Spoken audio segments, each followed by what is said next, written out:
नमस्कार दोस्तों, बात करते हैं पीएनबी यानी पंजाब नेशनल बैंक की 5% की बड़ी गिरावट। स्टॉक मार्केट में आज बहुत तेजी से गिरावट हुई। सेंसेक्स में 1000 पॉइंट 1400 पॉइंट के आसपास क्लोजिंग आई। निफ्टी में भी अगर आप देखें तो 400 पॉइंट से ज्यादा का डेंट लगा है।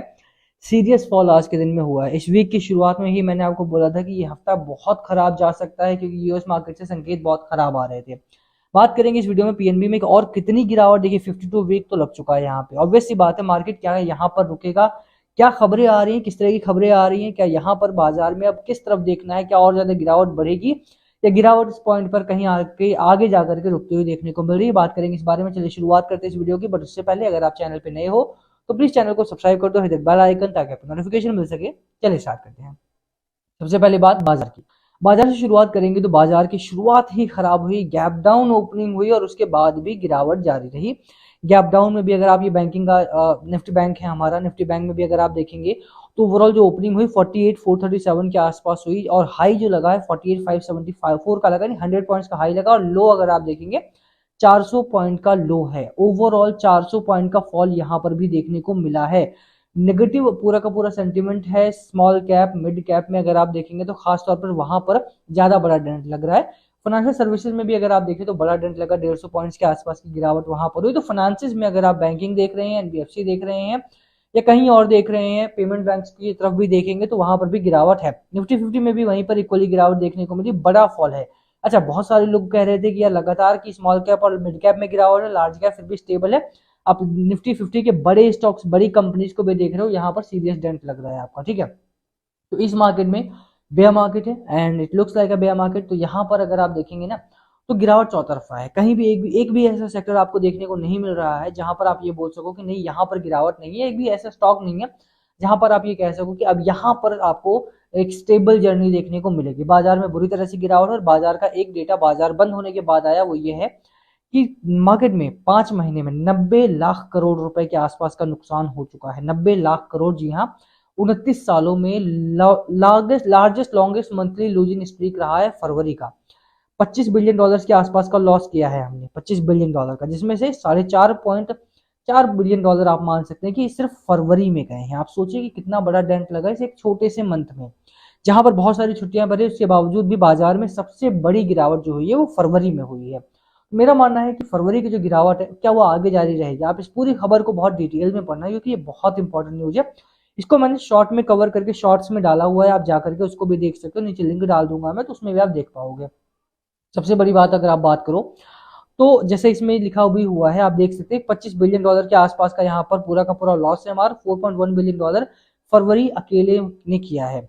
अब यहाँ पर बहुत सारी चीजें हैं। आप चाहे ट्रम्प फैक्टर मान ले उसको, क्योंकि ट्रम्प फैक्टर एक बड़ा फैक्टर है यहाँ पे। दूसरा एफआईआई की सेलिंग तो है ही। तीसरा अगर आप देखेंगे सेंटीमेंट नेगेटिव है ड्यू टू जो आपके इकोनॉमिक स्लो डाउन है उसकी वजह से भी, जो रिसेशन चल रहा है आपका उसकी वजह से प्रॉब्लम आ रही है आपकी।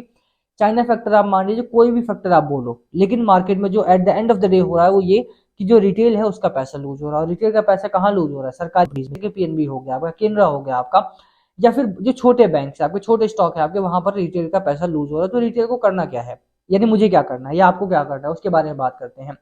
सबसे पहली बात, अगर मैं पीएनबी को देखता हूँ तो पीएनबी में थोड़ा सा शेयर होल्डिंग पैटर्न में बदलाव हुआ है। हम उसकी और चर्चा कर लेते हैं थोड़ी सी, उसके बाद में आपको फाइनेंसिस की बात करूंगा। यहाँ पर अगर आप देखेंगे 3% यहाँ पर एफआईआई ने डंप किया। बड़ा बिकवाली है 3% का, बट वहीं पर उतना ही खरीदारी लगभग यहाँ पे म्यूचुअल फंड ने किया है। तो लॉन्गेस्ट, अगर आप लॉन्ग टर्म के लिए निवेशक हैं, लॉन्ग टर्म का अगर आप पर्सपेक्टिव पूछेंगे मुझसे, तो मुझे लगता है कि लॉन्ग टर्म के लिए यहाँ से तो क्लियरली एक पॉजिटिव साइन है। सेकंड लार्जेस्ट बैंक है, एनपीए कम हुआ है। फाइनेंसिस में अगर आप क्वार्टरली नंबर भी देखेंगे तो क्वार्टरली नंबर भी कंपनी ने अच्छे अनाउंस करे हैं। नेट प्रॉफिट 4500 करोड़ के आसपास का, क्वार्टर ऑन क्वार्टर भी बढ़ा और ईयर ऑन ईयर भी 100% के करीब में बढ़ा। एनपीए की बात करूं मैं, एनपीए इनका जो घट करके नेट एनपीए जो रहा इनका वो 0.81% आ गया। और जो ग्रॉस एनपीए था इनका वो लगभग 3% के आसपास में है, जो कि मैनेजेबल कंडीशन में है अभी भी। कंपनी में बहुत सारी अच्छी चीजें हैं, बहुत सारी इस समय पर भी नेगेटिव चीजें हैं, बट कंपनी अपनी वजह से गिर तो नहीं रही है। मुझे लगता है कि फंडामेंटली कंपनी अभी भी बहुत स्ट्रॉन्ग कामकाज कर रही है।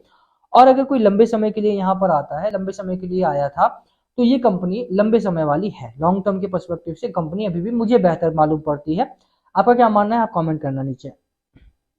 ओवरऑल दो तीन चीजें मैं और देख लेता हूँ यहाँ पे। चार्ट पैटर्न की जहां तक बात रही, चार्ट बहुत खराब है। मार्केट में ऑलरेडी यहाँ पे बहुत गिरावट हो रही है, तो उसका असर आपको बाजार के चार्ट पर भी देखने को मिल रहा है और इस स्टॉक के चार्ट पर भी देखने को मिल रहा है।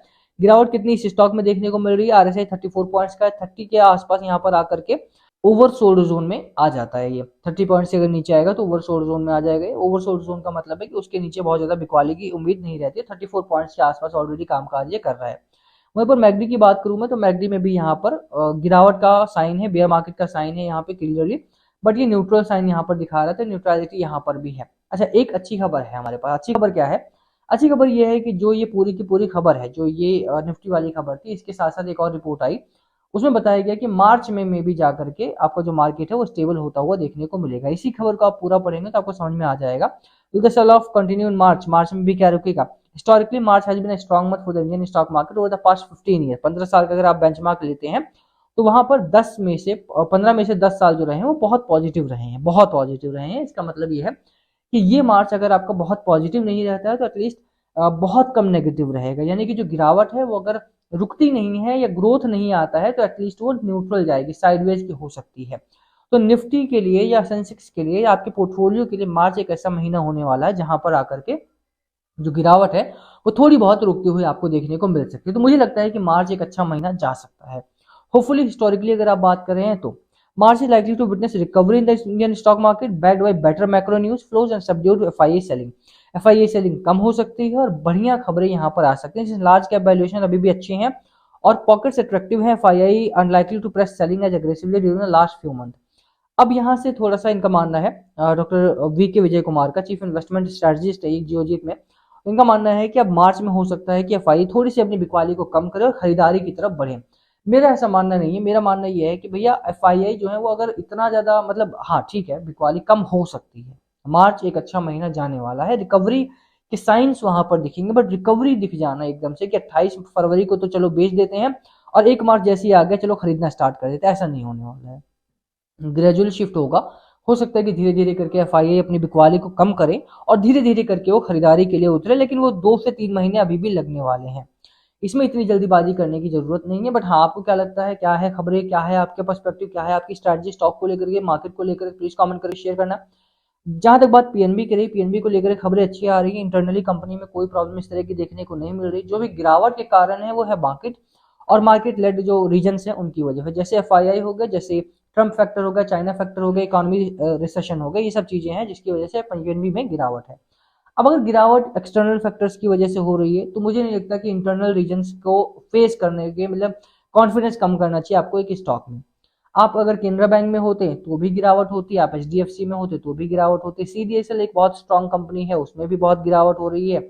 अगर आप बीएससी में होते, बीएससी एक इंडेक्स का स्टॉक है उसके बावजूद भी गिरावट हो रही है, 10% लुढ़का है ये स्टॉक आपका।